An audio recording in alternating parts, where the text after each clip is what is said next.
का विभाजन कांग्रेस पार्टी ने स्वीकार किया था, ये ऐतिहासिक सत्य है, इसको कोई नकार नहीं सकता। मान्यवर,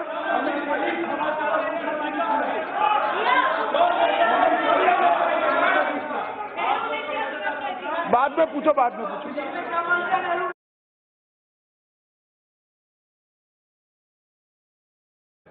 कि आप पाक ऑक्यूपाई कश्मीर को मानते हो?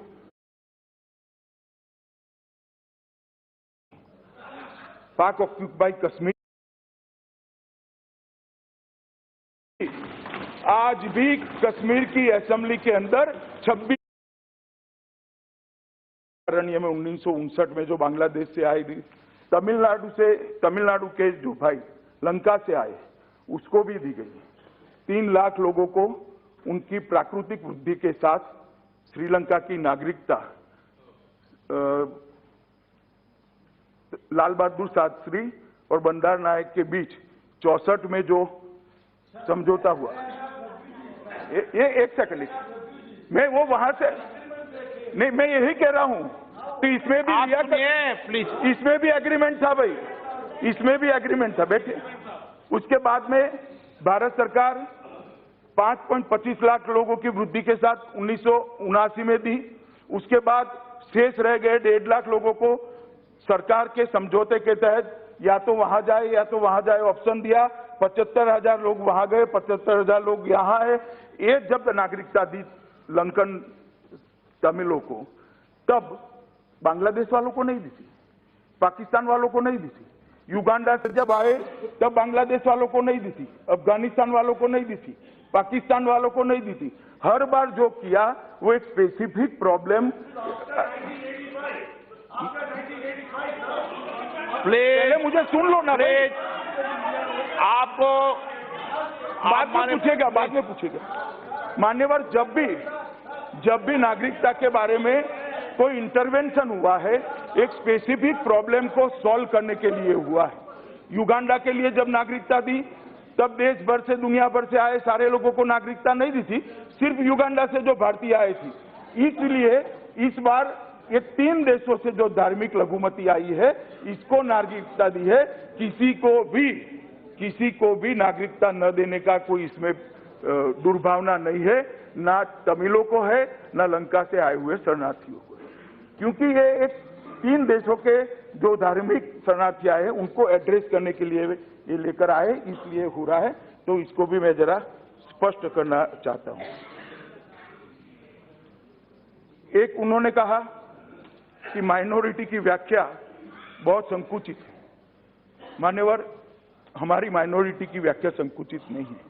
दयानिधि मारन साहब, शायद मेरा हिंदी में वक्तव्य होता है तो ट्रांसलेशन में थोड़ी गड़बड़ हुई होगी।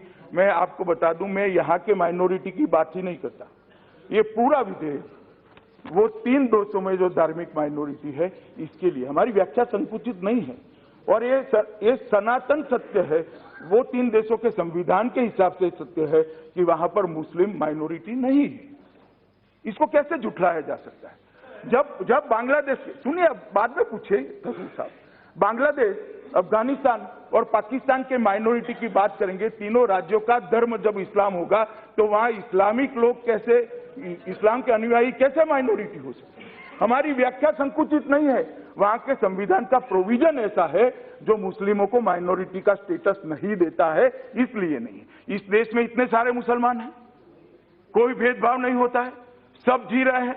और यहाँ चित्र ऐसा बनाया जा रहा है कि इस देश के मुसलमानों के साथ अन्याय हो रहा है, ऐसा नहीं है। मान्य, वहां पर जो वहां की स्थिति है, उसमें मुस्लिम कम्युनिटी, मुस्लिम धर्म के अनुयायी वहां माइनॉरिटी नहीं है, इसलिए उनको नहीं स्वीकार करे, उनके साथ अन्याय नहीं कर रहे। अगर वो माइनॉरिटी होते तो उनको भी स्वीकार कर लेते। और रोहिंग्या का कहते हैं, रोहिंग्या के लोग वाया बांग्लादेश आते हैं, ब्रह्मदेश के लोग वाया बांग्लादेश आते हैं, और ब्रह्मदेश सेक्युलर कंट्री है, फिर भी वाया बांग्लादेश आते हैं। रोहिंग्या को कभी भी स्वीकार नहीं किया जाएगा। मैं आज फिर से मान्यवर, उन्होंने कहा कि माइनॉरिटी में डर है। मान्यवर, मैं इतना ही कहना चाहता हूं कि माइनॉरिटी में कोई डर की भावना नहीं है तो भी आपके वक्तव्य से थोड़ा बहुत खड़ा भी हुआ होगा, तो मैं मेरे सभी माइनॉरिटी के भाइयों बहनों को विश्वास दिलाना चाहता हूं कि नरेंद्र मोदी की प्रधानमंत्री प्रॉब्लम है क्या आपको? माननीय सदस्य प्लीज बैठिए, प्लीज। मान्यवर, नरेंद्र मोदी जी के प्रधानमंत्री रहते हुए इस देश में किसी भी धर्म के नागरिक को डरने की जरूरत नहीं है। ये सरकार सबको सुरक्षा और सबको समानता, समान अधिकार देने के लिए कटिबद्ध है मान्यवर, इसलिए किसी को डरने की जरूरत नहीं है। आज अभिषेक बनर्जी ने भी इस पर भाषण किया। उन्होंने, मैंने तो पहली बार सुना, शायद 6 साल में पहली बार बोले हैं, मगर बहुत अच्छा बोले। नहीं, मैंने पहली बार सुना, मैंने पहली बार, इसलिए कहता हूं बहुत अच्छा बोले इन्होंने,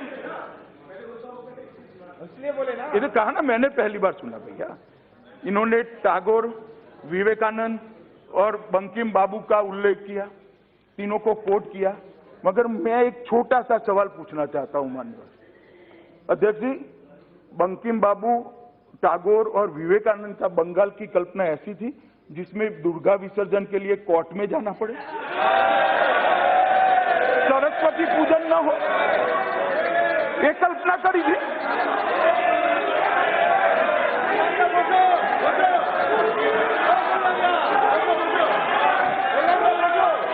आप तो दुर्गा की पूजा करते हैं, बैठ जाएं, बैठ जाओ नो प्लीज।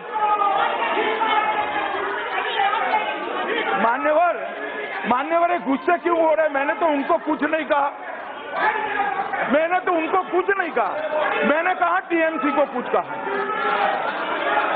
मान्यवर, मैंने तो टीएमसी को कुछ कहा ही नहीं। नहीं माननीय सदस्य, प्लीज प्लीज प्लीज प्लीज, दादा प्लीज प्लीज प्लीज, दादा आज तो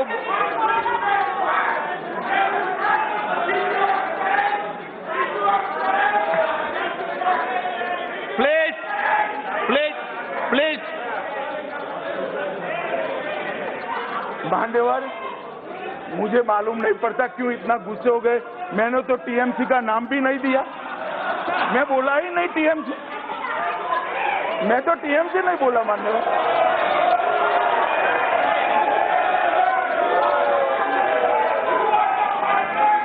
माननीय सदस्य प्लीज प्लीज प्लीज, माननीय please please please please please please please please, आप सब बैठ जाइए। रमेश जी, आप आपस में जवाब पर गृह मंत्री। माननीय अध्यक्ष जी, अरे भाई क्यों बोल रहे हैं? माननीय अध्यक्ष जी, हाँ दादा, उन्होंने कहा, दादा शांति है, उन्होंने कहा कि एक मिनट नहीं, माननीय अध्यक्ष जी, उन्होंने कहा कि NRC of citizenship amendment bill trap.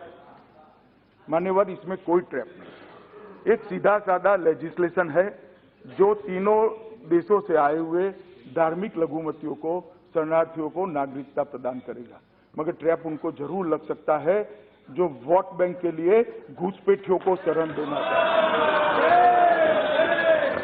हैं, उनको ट्रैप जरूर लग सकता है। मानिए, जो वोट बैंक के लिए घुसपैठियों को शरण देना चाहते हैं, उनको हम सफल नहीं होने देंगे, हम नहीं होंगे। ये ट्रैप उनको इसलिए जरूर लग सकता है। और मैं कहना चाहता हूं, बंगाल के सारे सदस्य दोनों ओर से उद्वेलित, यहाँ के भी वहां के भी, मैं कहना चाहता हूं कि लाखों लाखों लोगों को जो नागरिकता मिलने वाली है वो सारे बंगाली शरणार्थी है। क्या आप नहीं चाहते कि बंगाली हिंदू, बौद्ध, सिख, क्रिश्चियन शरणार्थियों को नागरिकता मिले? आप नहीं चाहते हैं? और मान्यवर, मैं थोड़ी स्पष्टता इसलिए भी करना चाहता हूं, मैं इसलिए थोड़ी स्पष्टता करना चाहता हूं कि ये लोग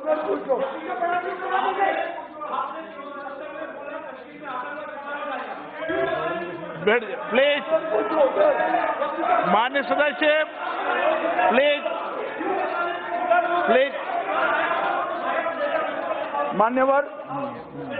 मान्यवर, मैं आज इस सदन के माध्यम से ये बिल जिसके लिए लाया गया है वो तीनों देशों से, पूरब और पश्चिम देश के दोनों हिस्सों में, राजस्थान में, गुजरात में, पंजाब में, दिल्ली तक, यहाँ बंगाल में, असम में, नॉर्थ ईस्ट में, हरियाणा में भी है, ये सारी जगहों पर जो शरणार्थी नागरिक बनने जा रहे हैं वो सबको कहना चाहता हूं कि एक अपप्रचार हो रहा है कि आप राशन कार्ड निकाल दो वरना आप विदेशी हो जाओगे।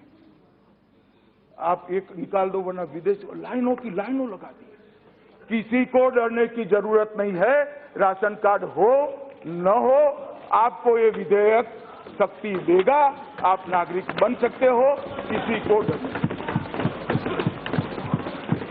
मैं इसलिए कहता हूं मान्यवर कि कुछ पार्टियां भ्रम फैलाएं कि हम ही आपको बचा सकते हैं, हम बचा लेंगे, आइए राशन कार्ड निकाल दीजिए, आइए ये सर्टिफिकेट ले जाइए, आइए वो ले जाइए। मान्यवर, मैंने कहा है डॉक्यूमेंट है नहीं है, डेट चली गई है, आधा है, अधूरा है, पूरा नहीं है, सबको नागरिक बनाना है भाई, कोई जरूरत नहीं है डॉक्यूमेंट। मान्यवर, ये जो अफवाहें फैलाई जा रही है वो अफवाहों में किसी को आने की जरूरत नहीं, किसी को डरने की भी जरूरत नहीं मान्यवर। और मैं फिर से एक बार कहता हूं कि घुसपैठे और शरणार्थी के बीच में अंतर है। जो प्रताड़ित होकर अपनी परिवार की महिलाओं की इज्जत बचाने के लिए, अपने धर्म को बचाने के लिए धार्मिक प्रताड़ना के आधार पर जो यहाँ आता है वो शरणार्थी है, और जो यहाँ पर अवैध रूप से घुस कर आता है वो घुसपैठिया है। ये दोनों के बीच में अंतर है ही है और वो मान्यवर, सुप्रिया बेन ने कहा कि 370 का मैं जब बिल लेकर आया तो अब 370 के लिए, 371 के लिए क्या करना है। मैं आपके माध्यम से सदस्य जी को कहना चाहता हूं कि 370 और 371 में अंतर है। 371 किसी को अलग संविधान नहीं देता है, 371 किसी को अलग झंडा नहीं देता है, 371 अलग राज्य की या राष्ट्र की मांग करने के लिए किसी को नहीं उकसाता है। 371 को हम कभी भी नहीं छेड़ेंगे। पूरे नॉर्थ ईस्ट को मैं आश्वस्त करना चाहता हूं कि 371 को हम कभी भी नहीं छेड़ेंगे। मित्रों, माननीय अध्यक्ष जी, उन्होंने दूसरा कहा कि श्री सन्नाउल्लाह का नाम दिया, इसमें सरकार का कोई दोष नहीं है। आपके माध्यम से मैं सुप्रिया बेन को कहना चाहता हूं कि विदेशी ट्रिब्यूनल सेकंड कामरूप का एक ऑर्डर है, वो ऑर्डर के तहत जब तक फाइनल ऑर्डर न हो तब तक उनको ये लिस्ट से बाहर रखा गया है। ये जुडिशियल प्रोसीडिंग है और जुडिशियल प्रोसीडिंग के तहत रखा गया है, इसलिए इनके साथ कोई भेदभाव हमने नहीं किया है। इन्होंने कहा कि मेरे भाषण का उल्लेख कर सुप्रिया जी ने सच कहा, मेरे से बोलने में गलती हुई थी, इसलिए मैं लोकसभा सचिवालय को दूसरे ही दिन इसको सुधार कर मेरा पत्र भी दिया है और अब मैं मानता हूं कि सुधर ही गया होगा। मैंने ये कहा था कि इसकी सबसे लोगों से चर्चा हुई है, सब लोगों ने सहमति दी है, वो शब्द बदलकर मेरे जो समझ में जो अंतर था, मेरी जानकारी में जो अंतर था, उसको मैंने करेक्ट कर लिया है। आपने ठीक ही कहा कि वो गलती हुई थी। मान्यवर, उन्होंने कहा कि एनआरसी फेल गया है। मान्यवर, मैं इस सदन को फिर से एक बार आश्वस्त करना चाहता हूं, जब हम एनआरसी लेकर आएंगे एक भी घुसपैठिया इस देश के अंदर बच नहीं जाएगा। किसी को चिंता करने की जरूरत नहीं। मैं बड़े अधिकार के साथ कहता हूं। अधीर रंजन चौधरी जी ने जवाब दिया, बिन सांप्रदायिकता जोर जोर से बोलते रहे, मैं भी सुनता रहा क्योंकि अध्यक्ष जी का आदेश था बीच में नहीं बोलना है। मगर साहब, मैं देश की जनता को कहना चाहता हूं, कांग्रेस एक ऐसी बिन सांप्रदायिक पार्टी है, केरल में इसके साथ मुस्लिम लीग पार्टनर है और महाराष्ट्र में शिवसेना पार्टनर। मैंने ऐसी बिन सांप्रदायिक पार्टी मेरे जीवन में नहीं देखी। मान्यवर,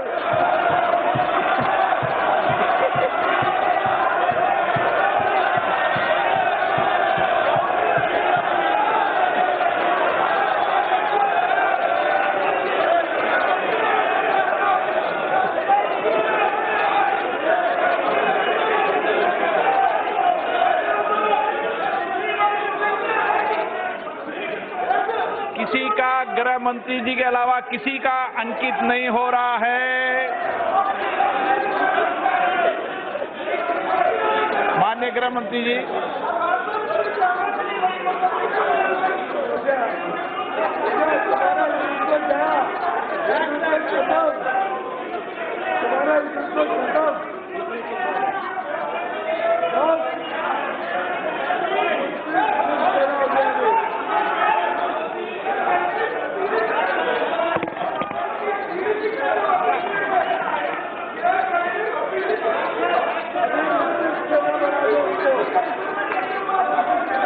माननीय सदस्य please sit down, please sit down.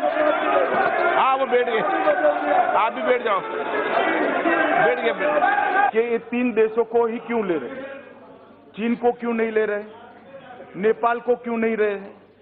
आप लंका को क्यों नहीं ले रहे हैं? म्यांमार को क्यों नहीं ले रहे हैं? मान्यवर, मैंने पहले भी कहा कि हर बार नागरिकता पर जब भी इस देश में निर्णय हुआ, कोई एक निश्चित परिस्थिति के आधार पर निश्चित प्रकार के समस्या को हल करने के लिए निर्णय हुआ। ये अभी बांग्लादेश, पाकिस्तान और अफगानिस्तान से जो रिलीजियस माइनॉरिटी आई है, इसके लिए निर्णय है, इसलिए किसी के साथ उसका सवाल नहीं है।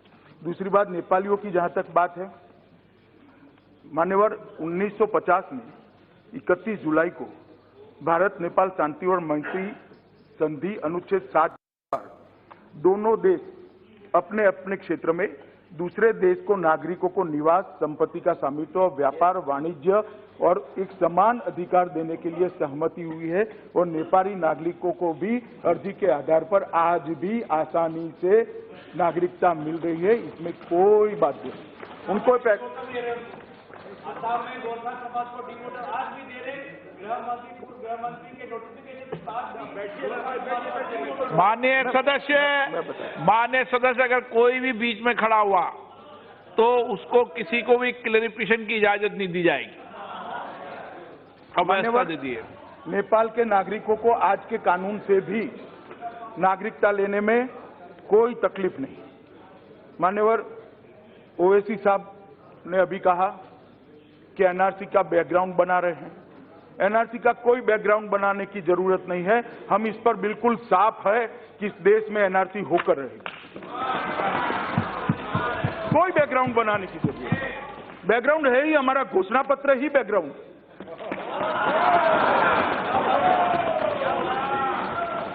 मान्यवर, उन्होंने कहा मुसलमानों से नफरत क्यों है? हमें कोई नफरत नहीं है। मैं आपको कहता हूं जनाब, आप नफरत खड़ी मत करना, मेहरबानी कर दीजिए। हमें कोई नफरत नहीं। और मैं फिर से स्पष्ट करना चाहता हूं बार बार, क्योंकि एक एक सदस्य बोला है मुसलमानों के साथ अन्याय है। इस देश के किसी मुसलमान का इस बिल से कोई वास्ता नहीं, कोई वास्ता नहीं। ये जो है, ये बिल जो है वहां से आने वाले हिंदू, सिख, बौद्ध, पारसी, जैन और क्रिश्चियन शरणार्थियों को नागरिकता देने, इसमें भारत में रहते हुए भारत के नागरिक मुसलमानों से कोई लेन देन नहीं।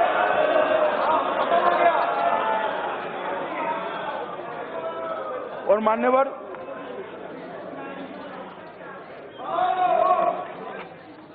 मान्यवर, गोगाई जी ने कहा,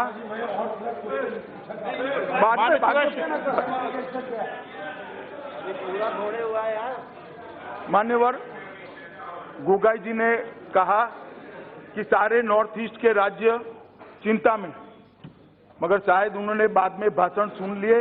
सारे के सारे नॉर्थ ईस्ट के राज्यों ने इस बिल का समर्थन किया है और समर्थन में वोट करने के लिए भाषण किया। सिक्किम के एमपी खड़े होकर उन्होंने कहा, मैंने उनको व्यक्तिगत भी बुलाकर कहा और मैं अभी भी उनको कहता हूं कि आपके कोई कानून में इससे दखल नहीं होती है। 31F आपको अच्छी तरह से प्रोटेक्ट करता है और सीएबी के सारे रूल्स जब तक आपकी असेंबली ओके नहीं करती, 371F आपको प्रोटेक्ट करता है। इसलिए आपको भी चिंता करने की जरूरत है। और फिर से मैं, क्योंकि नॉर्थ ईस्ट में बहुत सारे